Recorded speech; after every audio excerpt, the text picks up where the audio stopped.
and hello world! Hello Naga! Hello Kamansur!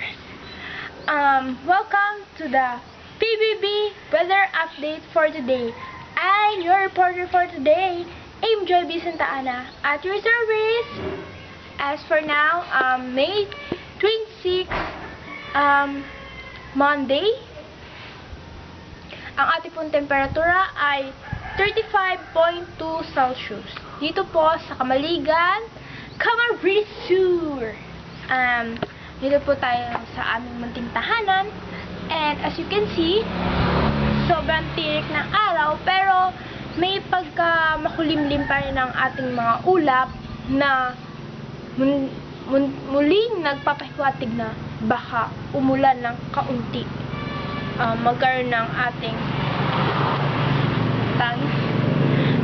rainy season na kaunti lang.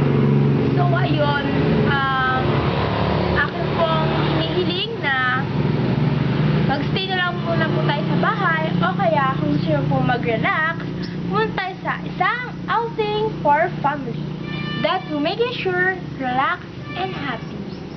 And thank you for watching again for PBB Weather Update. Love you!